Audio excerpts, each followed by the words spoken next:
우리 서로 돌아보며 반갑게 인사하겠습니다. 우리에게 좋은 일이 일어나고 있습니다.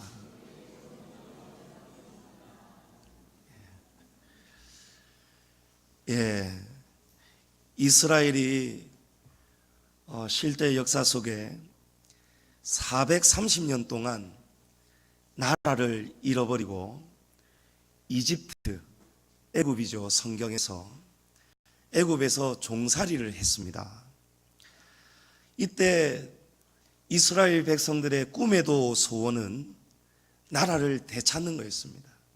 국가의 회복입니다. 나라가 없는 백성들은 아무런 희망이 없습니다. 여러분, 불법 체류자들 가끔 뉴스 보셔서 아실 겁니다.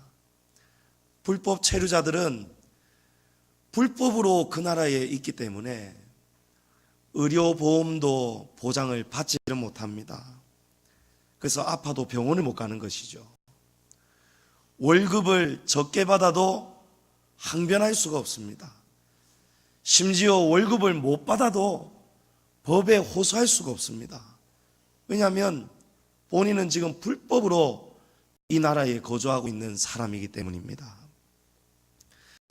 나라가 무너지면 나라가 없고 그 나라의 백성으로 떳떳하게 살지 못한다면, 나라가 또 무너지게 된다면 여러분, 가정도 무너지게 됩니다. 한 단란한 형제 사진이 있는데 한번 띄워주실까요? 귀엽게 생겼죠. 여러분, 아마 이 아이를 기억하는 분도 계실 거예요. 그 다음 사진을 넘기면 이 두 형제가, 형의 이름은 갈렙이고 왼쪽에 있는 동생의 이름은 쿠르디라고 합니다. 행복하게 이 두 아들과 아빠와 엄마가 네 식구가 살고 있었는데, 이 사람들은 시리아 국민들입니다. 그런데 시리아에 2015년에 내전이 발생하면서 이 가족들이 나라를 탈출하는 거예요. 그래서 난민이 되기 위해서 터키에서 그리스로 보트를 타고 가고 있었는데 이 보트가 뒤집어져 버렸어요. 그래서 이 아버지가 뒤집혀진 보트에서 가족들을 구하려고 애를 썼지만 결국은 이 첫째 아들 갈렙도 죽고 막내 아들 쿠르디도 죽고 아내도 다 죽어버렸습니다. 이 쿠르디가 해변에서 발견이 되는데, 사진 한번 넘겨보실까요? 여러분, 저게 익사된 채로 떠밀려온 죽은 쿠르디의 모습입니다. 나라가 흔들리니까요, 나라가 불안하니까요, 나라가 전쟁에 휩싸이니까요, 이 가정이 깨어지는 거예요. 형도 죽었고 어머니도 죽었고 저 쿠르디도 죽었어요. 그 다음 사진을 보면은 그때 저 보트가 뒤집으면서 죽었던 불쌍한 저 사람들이 저렇게 해변에서 익사자로 발견이 된 거예요. 이때 아버지인 압둘라 쿠르디 씨가 인터뷰를 한 내용이 있었습니다. 뭐라고 하냐니까, 다시는 이런 일이 다른 이에게 일어나지 않도록 세계의 관심을 좀 가져달라. 세계 온 국민이 관심을 가져 주셔가지고 다시는 이러한 비극이 일어나지 않도록 전 세계에 경종을 울려달라. 이렇게 인터뷰를 했습니다. 그러나 성경은 우리에게 무엇을 가르쳐 주느냐? 전 세계가 관심을 가진다고 가정의 문제가, 나라의 문제가 해결되는 것이 아니라고 말씀합니다. 여러분, 세계의 평화는, 우리 가정의 행복은 우리가 관심을 가진다고 해결되는 게 아니라는 거예요. 출애굽기 19장 5절에 보면, 세계가 다 내게 속하였나니 너희가 내 말을 잘 듣고 내 언약을 지키면 너희는 모든 민족 중에서 내 소유가 되겠고 너희가 내게 대하여 제사장 나라가 되며 거룩한 백성이 되리라. 아멘. 여러분, 세계는 하나님께 속하였다는 것입니다. 세계도 하나님의 것이고 가정도 하나님의 것인데, 가정이 평화롭고 세계가 평화롭기 위해서는 우리가 하나님의 말씀을 잘 들어야 되겠고, 그리고 하나님의 언약을 잘 지켜야 된다는 것입니다. 하나님의 백성은 하나님의 말씀을 잘 듣고 하나님의 언약을 잘 지켜야, 그래야 복을 받는 줄을 믿으시기 바랍니다. 어느 나라의 국민이냐는 매우 중요합니다. 어마어마하게 차이가 있습니다. 여러분, 우리가 저 북한에 있는 동포로, 북한의 백성으로 태어났다고 생각해 보십시오. 여러분, 하루를 어떻게 그 끔찍한 하루를 살아내겠습니까? 우리 군인들이 고생을 많이 합니다마는 우리나라 병장들의 월급이 여러분 얼마인지 아십니까? 저도 군대에 가서 혼도 많이 나고 고생도 많이 하고 한겨울에 그 추운 혹한기 훈련 받으면서 그렇게 병장 만기 전역했습니다. 근데 그렇게 날마다 훈련하고 밖에서 텐트 치고 추운 겨울에 자고 해도요, 제 기억에는 가장 많이 받아봤던 게 한 2, 3만 원 되는 것 같습니다. 병장 월급이요. 근데 제가 검색을 해보았더니 병장이 요즘 40만 원을 넘게 받는다면서요. 이야, 제가 다시 군대 가고 싶진 않습니다만은, 이야, 너무 이거 바뀐 것 같아요. 여러분, 근데 우리나라의 병장이 이 정도를 받을 때에 과거에 2, 3만 원밖에 못 받았던 저는 깜짝 놀랍니다만은, 여러분, 미군 병장이, 우리나라에서 주둔하는 병장이 미국에서 복무하는 병장보다도 훨씬 더 각종 수당을 많이 받는데, 우리나라에 주둔하는 병장 하사관 정도 되는 미군이 얼마를 받는지 아십니까? 월급의 각종 수당을 포함을 해서 700만 원이 넘는다고 하는 거예요. 역시 돈에 민감하시네요. 우리나라 병장은 40만 원 고작 받는데 미군 병장은 수백만 원을 받는다는 거예요. 여러분, 어느 나라의 국민이냐, 어느 나라의 병장이냐, 여러분, 하늘과 땅 차이입니다. 복지국가로 아주 부러워하는 나라 있죠, 스웨덴. 그리고 유럽이 대부분이 복지가 잘 돼 있어요. 독일에 있는 제 누님이 수년 전에 쓸개를 드러냈습니다. 쓸개에 여러 가지 돌이 있어가지고 이거는 부분적으로 수술이 안 되는 모양입니다. 제가 쓸개 없는 인간이라는 이야기를 들어봤는데 제 누님이 쓸개가 없는 사람이더라고요. 돈이 많이 들어겠구나 싶어가지고 전화를 걸어봤더니, 그래, 병원비 많이 나왔겠다 걱정하였더니, 동생아, 이 나라는 병원비 한 푼도 필요 없단다 하는 거예요. 독일 나라의 국민은, 독일의 시민권을 얻은 사람은 나라가 책임을 다 져준다는 거예요. 물론 세금은 우리나라보다도 많이 내겠지만, 이 나라는 이 국민의 안전만큼은, 생명만큼은, 병원비가 없어서 치료를 못 받아서 죽는 국민이 없도록 나라가 책임을 진다는 거예요. 그런데 어떤 사람이 미국에 여행 중에 충수염이 발생한 거예요. 흔히 말하는 맹장이 터져버린 것이죠. 여러분, 병원비가 얼마 나왔을까요? 1,500만 원이 넘게 나왔다는 거예요. 우리 아이들도 깜짝 놀랐네요. 우리나라의 국민이면은 병원비가 안 드는데, 우리나라의 국민이 아니기 때문에 너는 그냥 해줄 수 없다는 거예요. 모든 의료비, 각종 처치비, 마취비 전부 다 청구를 할 때에 1,500만 원이 나왔다는 거예요.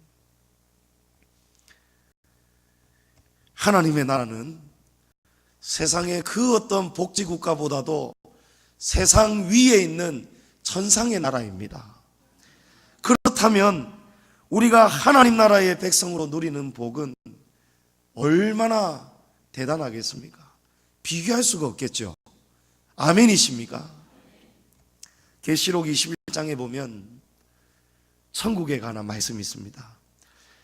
그들은 하나님의 백성이 되고 하나님은 친히 그들과 함께 계셔서 모든 눈물을 그 눈에서 닦아주시니 다시는 사망이 없고 애통하는 것이나 곡하는 것이나 아픈 것이나 다시 있지 아니하리니. 아멘. 여러분, 하나님 나라의 백성이 되면, 하나님 나라의 국민으로 천국 백성이 되면은 다시는 눈물이 없다는 거예요. 여러분, 슬퍼할 일이 없다는 것입니다. 그리고 다시는 사망이 없다는 거예요. 아무리 훌륭한 대통령도 훌륭한 왕도 죽어가는 백성을 살려주지는 못합니다. 백성에게 영원한 생명을 줄 수가 없습니다.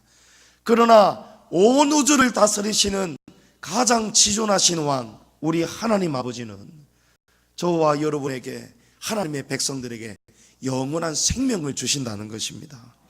그리고 애통하는 것이나 곡하는 것이나 아픈 것이 하나도 없다는 거예요. 여러분 아시다시피 제 부모님 한의원 다니시고 요즘은 또 치과도 다니시고요, 침 맞으러 다니시고, 허리 추나 요법 허리 또 치료받으러 다니시고, 얼마나 돈이 줄줄 새고 나가는지 모릅니다. 그런데 하나님 나라의 백성이 되면은 우리가 이 땅에서는 고통 가운데 비록 살아갈 때가 있지만, 우리가 하나님 나라의 백성이 되면 다시는 아픔이 없다는 거예요. 여러분 관절 아프시고 허리 아프시고 눈이 불편하시고 여러분 각종 질병으로 고생하시는데, 여러분 염려하지 마십시오. 우리에게는 소망이 있음을 믿으시기 바랍니다. 나중에 우리가 하나님 앞에 서게 될 때에는 하나님께서 우리의 모든 질병을 다 고쳐주시는 거예요.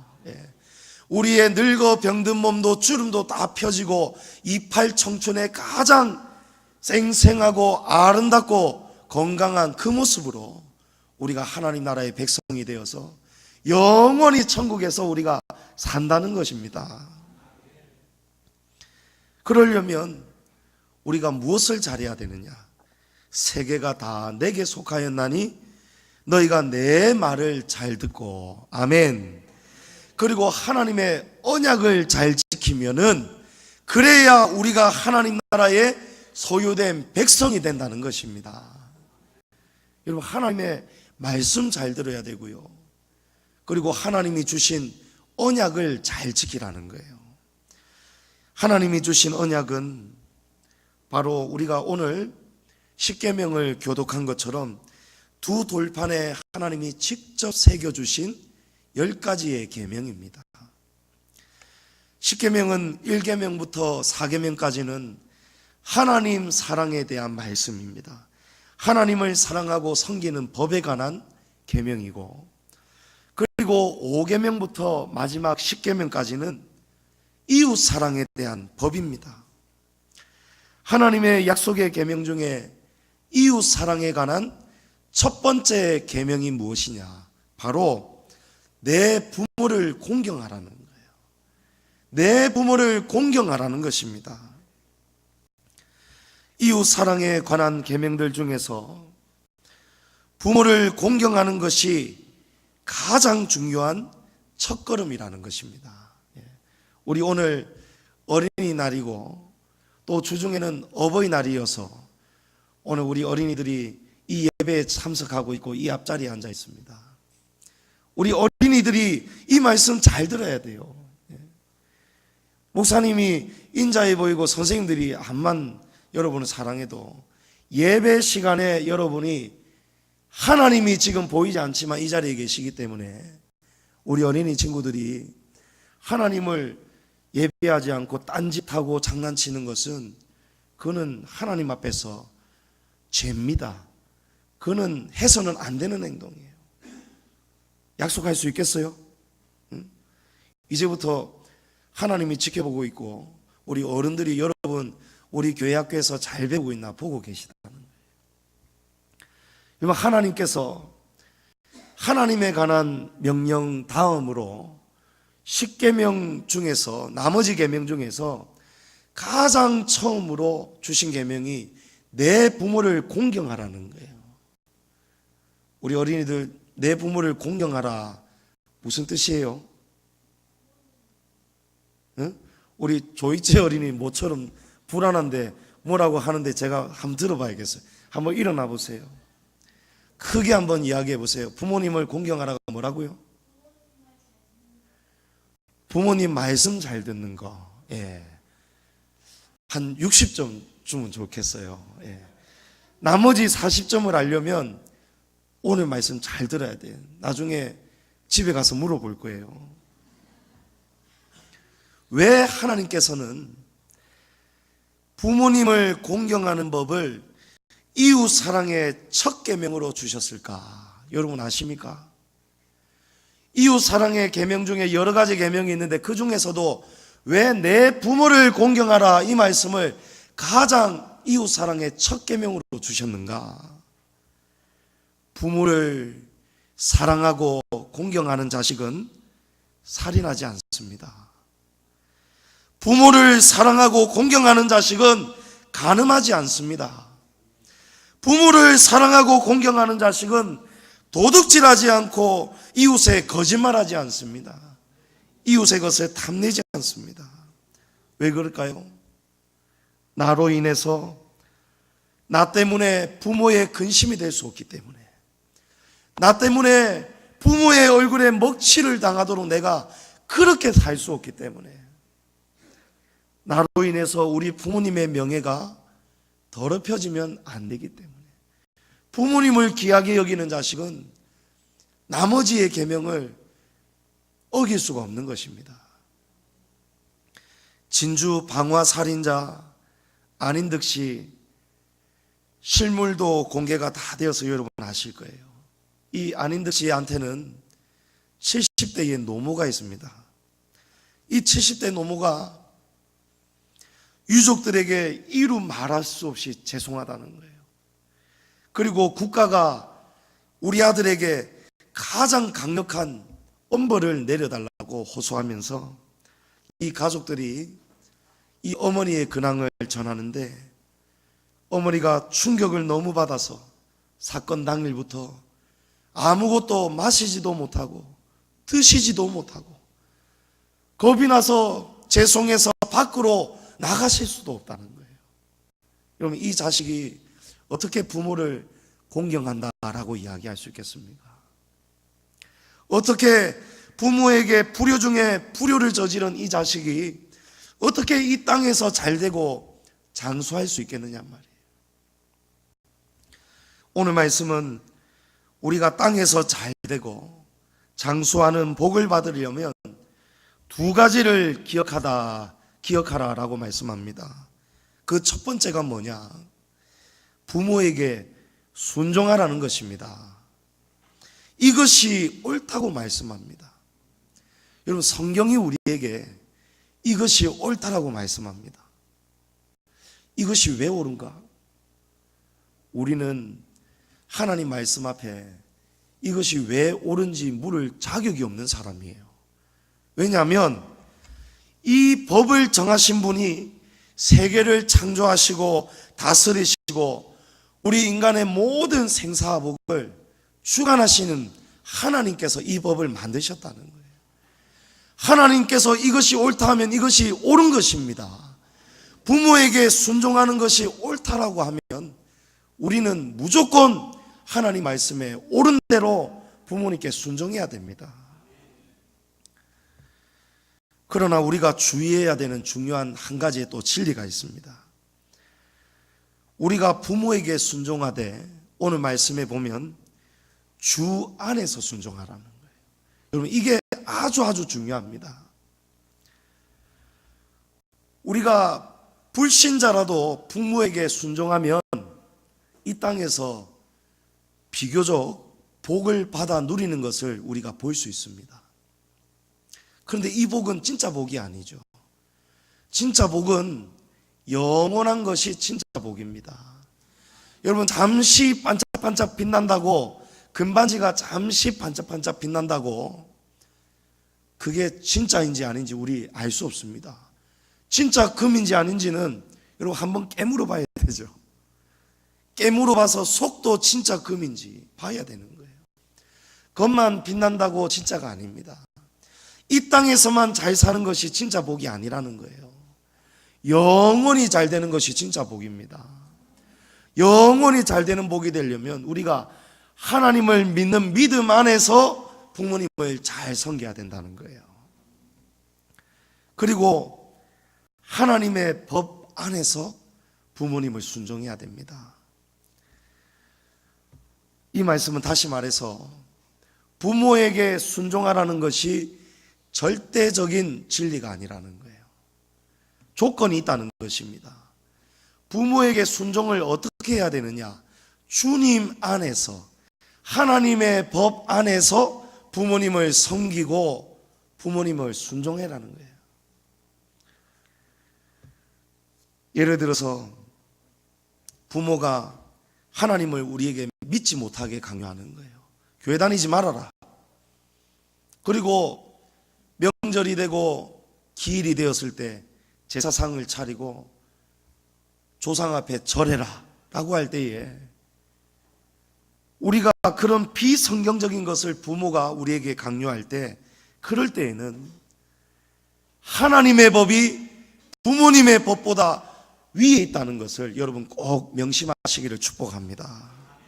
그러나 이런 극단적인 성경의 법을 벗어나지 않는 한, 그런 경우에는 자녀들은 부모에게 마땅히 순종해야 되고 이것이 옳다라고 하나님이 말씀합니다. 흔히 우리 기독교는 조상도 몰라보고 부모도 몰라보는, 제사도 지내지 않는 배은망덕하고 근본이 없는 종교다, 이렇게 우리가 비판을 받을 때가 있습니다. 그러나 이거는 우리 기독교를 너무너무 모르는 잘못된 상식입니다. 하나님의 자녀는 그 어떤 종교의 법보다도, 가르침보다도 하나님은 하나님의 자녀들에게 아주 무섭고 엄하게 부모님을 사랑하고 섬겨라고, 그 어떤 종교보다도 조상을 공경하라고 가르치는 종교입니다.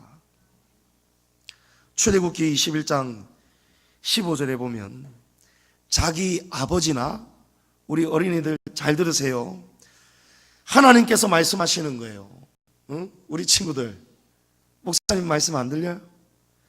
목사님이 이야기하면 목사님 눈을 이쪽을 봐야 돼요.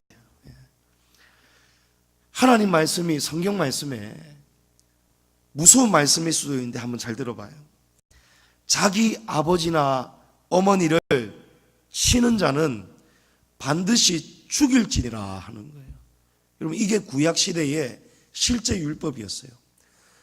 오래전에 만약에 우리 어린이 친구들이 이 땅에 살았고 구약 시대에 살았는데 부모님에게 함부로 하고 부모님을 때리거나 부모님을 치는 그런 행위를 했다면 그 사람은 백성들 앞에서 돌로 쳐 죽여야 된다는 거예요. 제가 서재에서 온천천을 딱 바라봅니다. 온천천이 내려다 보이는 거예요. 그러면 아버지하고 이 달라는 가족들이 걷다가 아버지가 막 아이 목마 태우기도 하고 이러잖아요. 그리고 비눗방울 놀이하면서 아버지가 막 키를 낮춰가지고 후 불어주는데 이 아이가 비눗방울을 친다는 게 아버지의 뺨을 찰싹 때려버렸어요. 예? 그러니까 이 아버지가 흐흐흐 웃는 거예요. 그러니까 이 아이가 처음에는 모르고 아버지의 뺨을 때렸는데 아버지가 재밌다고 웃으니까 이 아이가 뭣도 모르고 아버지의 뺨을 또 찰싹 때려버리는 거예요. 그러니까 이 아버지가 또 흐흐흐 웃는 거예요. 이 아이가 또 재밌다고 아버지 뺨을 이번에는 더 세게 찰싹 때려버리는 거예요. 그러니까 이 아이가 아버지가 또 좋다고 웃는 거예요. 여러분, 그건 자식 망치는 부모입니다. 여러분, 자식은 아버지의, 부모의 그림자도 못 밟았지 않습니까? 아버지가 화장실에 먼저 들어가시면은 자식이 어떻게 따라 들어가느냐 말이에요. 아버지 머리맡에도 못 지나가잖아요. 제가 거실에 딱 누워 있는데 우리 아이들이 한 번씩 제 머리 위로 지나갈 때에 사실 모르기 때문에 이해하고 넘어갈 수 있습니다. 아직 어리기 때문에.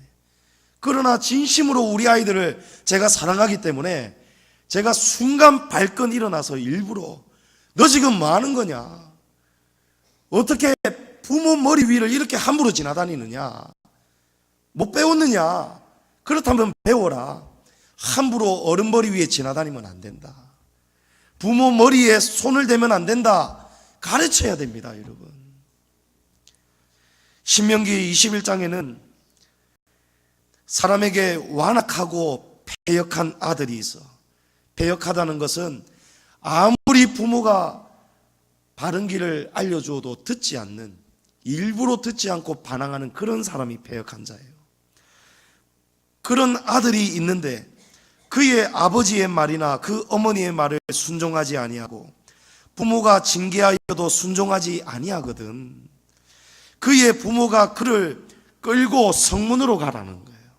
그리고 성읍에서 장로들에게 이 사실을 알리고 이 장로들이 패역한 아들을 확인한 다음에는 그 성읍의 모든 사람들이 그를 돌로 쳐 죽여라는 거예요. 우리 어린이들 잘 들어야 돼요. 부모님 말씀 순종하지 아니할 때 부모가 매를 들고 징계하는데도 또 여전히 순종하지 아니할 때 그런 자는 구약시대에 하나님께서 뭐라고 말씀하셨느냐 하면 백성들 앞에 보여가지고 온 백성들이 그를 돌로 쳐 죽여라는 거예요. 우리가 부모님 말씀 못 들을 수 있습니다. 이 안에 패역함이 있고 타락한 것이 있기 때문에. 그러나 부모가 한번 이놈하고 뭐라 하는데도 두 번, 세 번 반복해서 부모님의 말씀에 순종하지 않는다는 것은 그거는 하나님께서 죽여라고 할 만큼 그거는 악한 죄라는 것입니다. 그리고 그렇게 죽은 사람을, 죽은 자를 어떻게 해야 되냐면 그 시체를 나무 위에 밤새도록 두지 말라는 거예요. 그날에 장사해라는 거예요. 그래서 내 하나님 여호와께서 내게 기업으로 주시는 땅을 더럽히지 말아라. 부모님의 말씀을 반복해서 거역하는 자는 죽여야 되는데 그 죽은 시체를 이틀, 3일 그렇게 장사 지내지 말라는 거예요. 그 패역한 아들을, 그 죽은 시체를 계속 며칠 두어가지고 이 땅을 더럽히지 말라는 거예요. 하루가 지나가기 전에 빨리 없애버리라는 거예요.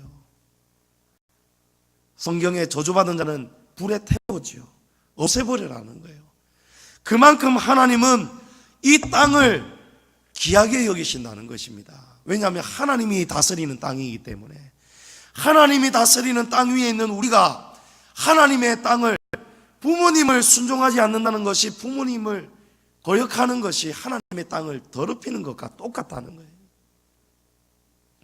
하나님은 부모를 업신여기는 자를 죽음으로 죄를 물으실 만큼 엄하게 심판하시는 분입니다. 우리가 제사상을 차리고 조상신에게 절을 하지 않는다는 것은 우리가 부모를 업신여기는 것이 아니고 조상을 몰라보는 것이 아니고 조상신 앞에 절하는 그 행위가 하나님 앞에서 악한 죄이기 때문에 그렇습니다. 전도서 3장 21절에 보면 인생들의 혼은 위로 올라가고 짐승의 혼은 아래로 내려간다라고 되어 있습니다. 여러분, 사람은 죽으면 올라가 버려요. 우리의 겉옷은, 육체는 이 땅에 흙으로 돌아가고 썩지만 우리의 육신은 하나님 앞으로 가는 거예요. 히브리서 9장 21절 말씀처럼 죽으면 우리는 하나님의 심판을 받아야 됩니다. 올라가야 되는 거예요.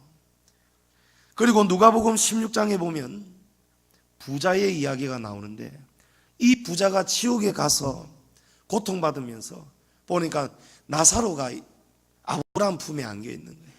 그래서 간절하게 불러서 나사로를 제발 내 형제 5이 있는데 내 형제는 이 지옥에 오지 않도록 가서 좀 이 사실을 지옥에 오지 말라고 예수님 잘 믿으라고 이걸 좀 전해달라고 부탁을 합니다.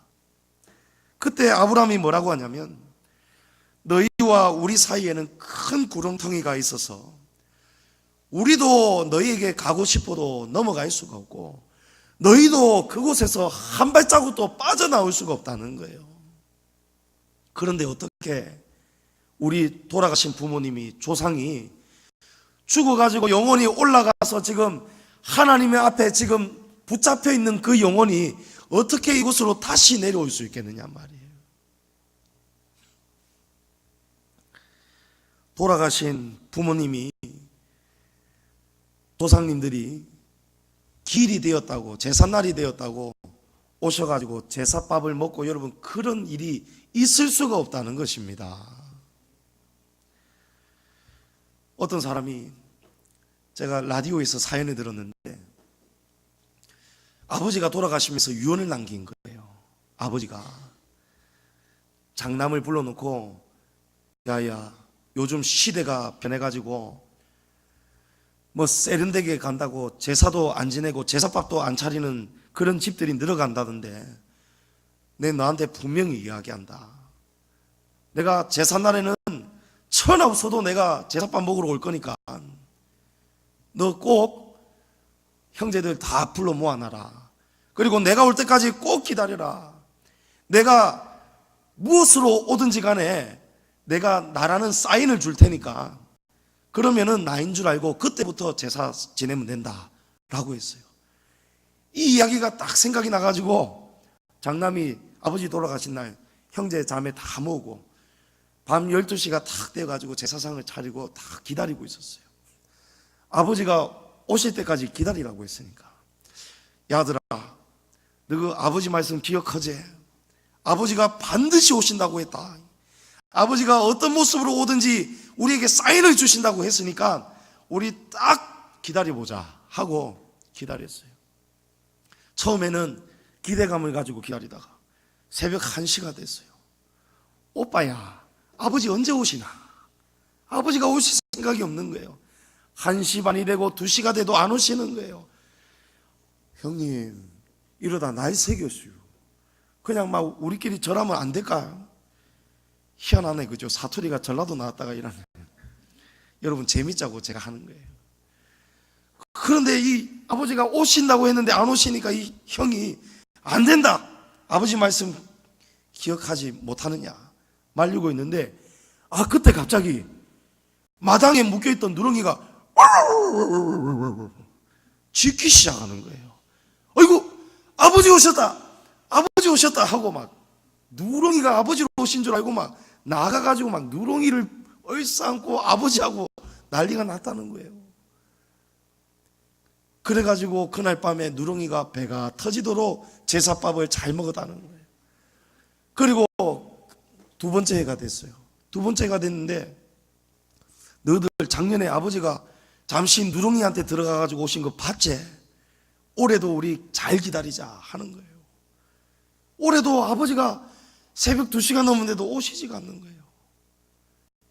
여름 날씨라 가지고 문을 활짝 열어놓았는데 그때 갑자기 왱왱 하면서 막 날파리가 이따만하게 큰 날파리가 얼마나 요란합니까? 오도방정 뜨면서 날파리가 오도방정 뜨면서 막 나타나는 거예요. 어이구 아버지다 아버지 오셨다. 그러면서 막 식구들이 막 일어나 있는데 이 자세히 보니까 파리가 한 마리가 아니고 2마리예요. 그걸 보고 이 어머니가 이 파리채로 이 파리 2마리를 확 그냥 다 죽여버렸어요.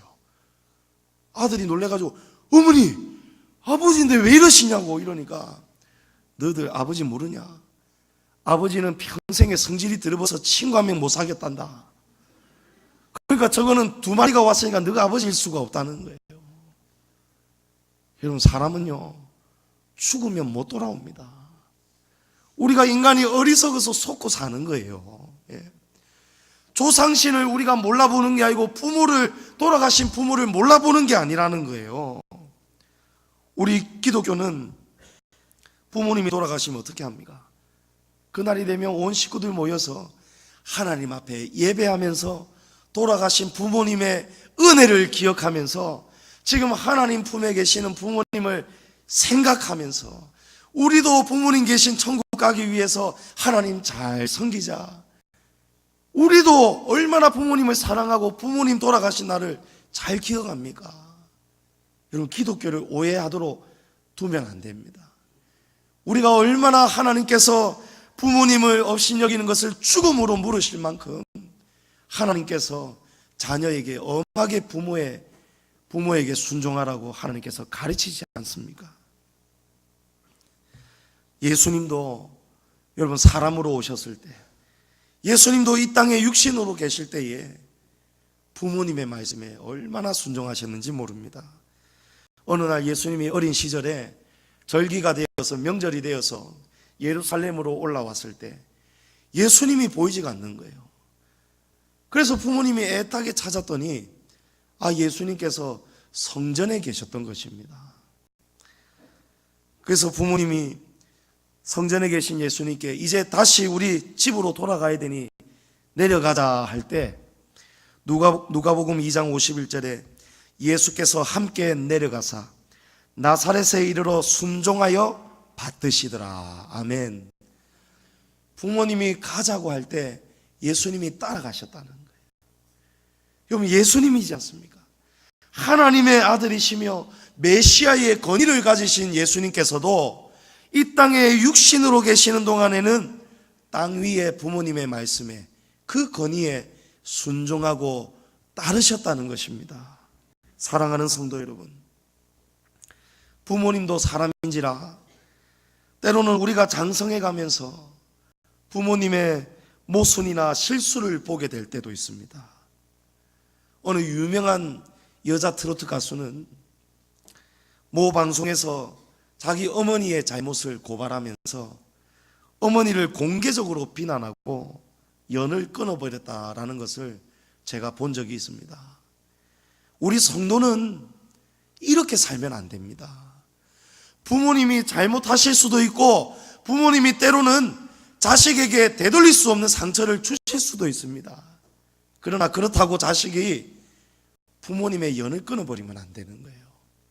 선과 악은 자식이 판단하면 안 됩니다. 하나님께 맡겨드려야 되는 거예요. 하나님께서 그 부모의 주인이 하나님이십니다. 부모의 잘못은 하나님이 처리하실 거예요. 그러면 우리 자식은 어떻게 해야 됩니까? 오늘 말씀처럼 주님 안에서 부모님의 말씀에 순종해야 된다는 거예요. 이것이 옳은 줄을 믿으시기 바랍니다. 그리고 둘째로, 자녀는 부모를 공경하라라고 말씀합니다. 오늘 말씀에 이것이 약속 있는 첫 계명이라는 것입니다. 부모를 공경해야 자녀가 이 땅에서도 잘 되고 장수의 복을 받는다는 것입니다. 순종하고 공경은 여러분 전혀 다른 것입니다. 순종은 다른 사람이 명령할 때 그것을 따르는 것이 순종이고, 공경은 존경하고 사랑하는 것입니다. 공손히 섬기는 것이 공경입니다. 하나님의 말씀은 우리가 부모에게 순종할 뿐만 아니고 공경하라라는 것을 우리에게 같이 말씀합니다. 우리 어린 자녀들을 보면은 하기 싫은 것을 억지로 할 때가 있습니다. 부모가 아무개야 누구야 가서 TV 좀 꺼라라고 할 때가 있어요. 그런데 자녀가 2명 있고 3명 있으면은 서로 자기가 하기 싫어가지고 서로 눈치 보고 못 들은 척하고 있어요. 그렇게 밥을 먹을 때가 있어요. 그러면 부모가 좀 TV 좀 끄라니까 그래도 말을 안 들어요. 그래서 누구를 먼저 뭐라 해야 되겠습니까? 첫째를 뭐라 하겠죠? 아무개야 지금 뭐 하는 거야? 가서 TV 좀 끄래도 이렇게 호통을 치는 거예요. 그러니까 첫째가 동생들을 노려보면서 걸어가는 거예요. 씩씩거리면서 걸어가는 거예요. 그러면서 다박 가가지고 이러면서 막 TV를 탁 이렇게 끄고 온단 말이에요. 그러면 이건 순종은 될 수 있습니다. 그렇죠? 억지로라도 해버렸단 말이에요. 그러나 공경은 순종보다도 위에 있어가지고 순종하는 우리의 자세가 하기 싫은 것을 억지로 순종할 때에도 하나님께서는 부모님의 말씀에 존경하고 사랑하며 공손하게 그 행위를 따라가라는 거예요. 그렇게 순종하라는 거예요. 요한일서 4장 20절에 이런 말씀이 있습니다. 누구든지 하나님을 사랑하노라 하고 그 형제를 미워하면 이는 거짓말하는 자니 보는 바 형제를 사랑하지 아니하는 자는 보지 아니하는 바 보지 못하는 바 하나님을 사랑할 수 없느니라 라고 말씀합니다. 여러분, 이 말씀에서 두 단어를 한번 좀 바꿔봤으면 좋겠어요. 그래도 진리는 아무런 손색이 없습니다. 사랑을 공경으로 바꿔보십시오. 그리고 형제라는 단어를 부모로 한번 바꿔보십시오. 그러면 이렇게 됩니다. 누구든지 하나님을 공경하노라 하고 그 부모를 공경하지 않으면 이는 거짓말하는 자니 보는 바 그 부모를 공경하지 아니하는 자는 보지 못하는 바 하나님을 공경할 수 없다라는 것입니다. 여러분, 자녀들이 머리가 커지고요, 좀 자랐다고 아버지의 권위에 막 도전하는 자녀들이 있습니다. 나중에 머리가 좀 커지면은요, 부모님이 자식 눈치 보게 되는 그런 자녀들도 있어요. 자녀가 다 자랐는데 군대도 갔다 오고 회사도 갔다 오고 다 컸는데 장가도 가고 했는데도 이 자녀가 여전히 철부지처럼 회사 갔다 오면서 무슨 안 좋은 일이 있었는지 부모님께 인사도 뭐 본척 먼저 다녀왔어요. 문을 그냥 열고 그냥 자기 방에 들어가 버리는 거예요. 식사 때에도 한마디도 하지 않고 한숨 푹푹 쉬고 온 가족들이 부모들이 자식 눈치 본단 말이에요. 여러분, 그런 자녀는 부모님을 공경하는 자녀가 아닙니다. 공경하는 자녀는 부모님의 마음을 편안하게 해드려야 되는 거예요. 어떻게 하면 부모님을 기쁘시게 해드릴 수 있을까? 내가 어떻게 하면 우리 부모님에게 근심이 되는 것이 아니고 기쁨이 되고 자랑이 되고 우리 부모님에게 힘이 될 수 있을까? 말과 혀로만 사랑하는 것은 거짓된 공경입니다. 우리 성도는 행함으로 진실함으로 부모님을 전심으로 사랑하고 공경해야 됩니다. 때로는 내가 기분이 별로 좋지 않을 때에도, 내가 언짢을 때에도, 부모님하고 내 마음이 맞지 않을 때에도, 그런 때에도 자식은 부모님 앞에 머리를 숙여야 됩니다. 내 것을 포기해야 됩니다. 부모님을 기만하고 부모님의 말씀을 듣지 않고 부모님을 거역하는 자는 하나님의 백성에게서 끊어내라는 거예요. 그 시신도 하루도 두지 말라는 거예요. 하나님이 그만큼 그 자식을 미워하시고 징계하신다는 것입니다. 그러나 반대로 하나님을 사랑하는 이 믿음으로, 하나님을 사랑하는 이 마음으로 부모님을 사랑하는 거예요. 왜 그렇습니까? 하나님의 명령하시기 때문에. 내 계명을 지키는 자는 내 백성이 된다고 했습니다. 거룩한 하나님 나라의 백성이 되고 하나님의 소유가 된다고 했습니다. 사랑하는 성도 여러분, 이제 며칠 후면 어버이날이죠. 무엇으로 어버이를 기쁘게 하겠습니까? 부모님 용돈 드리고 식사 대접하고 부모님 기뻐하시는 선물 사드리고. 여러분, 저도 새 아이를 키우면서 부모가 되어 보니까요, 제 마음이 그게 알아지더라고요. 가지 많은 나무에 바람 잘 날이 없다고 우리 아이들이 얼마나 똑똑하고 잘났는지 셋이 전부 다 자기 주장이 강해요. 이거는 나쁘다고 흉보는 거 아닙니다.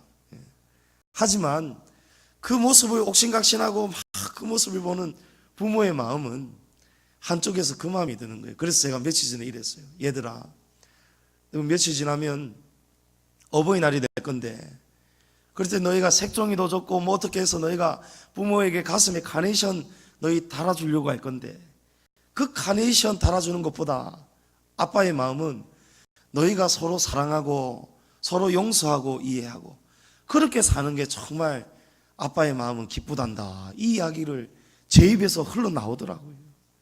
여러분, 사람은 나이가 들면 철이 들어야 되지 않겠습니까? 어버이 살아실 때 성객이란 다하여라 라는 시조가 있습니다. 지나간 뒤면 아무리 애달파도 소용이 없다는 것입니다. 평생에 고쳐도 고칠 수 있는 것이 있어도 돌아가신 부모님께는 효도할 수가 없다고 이 시조는 노래하고 있습니다. 하나님은 우리에게 약속 있는 첫 계명으로 주신 것이 부모님을 사랑하고 부모님 말씀에 순종하고 내 부모를 공경하라 라고 말씀합니다. 여러분, 그래야 우리가 이 땅에서 잘되고 장수한다고 말씀합니다. 부모님을 섬기지 않고 순종하지 않고 공경하지 않는 자식이 이 땅에서 아무리 사업 잘하고 이 땅에서 장사 잘하고 회사 잘 다녀도 그 자녀는 하나님의 복을 받을 수가 없다는 것입니다. 우리 성도들 참으로 하나님 앞에 복 받는 자녀 되시기를 축복합니다. 부모님 돌아가시고 불효자는 웁니다 해도 아무 소용이 없습니다. 하나님은 오늘 우리에게 복을 주고 싶다고 말씀하십니다. 하나님은 그 법을 말씀하여 주셨습니다. 내 부모를 자녀들아 주 안에서 너희 부모에게 순종하라. 이것이 옳으니라. 내 아버지와 어머니를 공경하라. 이것은 약속이 있는 첫 계명이니 이로써 내가 잘되고 땅에서 장수하리라. 약속 있는 첫 계명의 복을 여러분이 잘 받아 누리셔서 이 땅에서 잘되고 하늘에서도 영원한 복을 받는 우리 성도 되시기를 주님의 이름으로 축복합니다.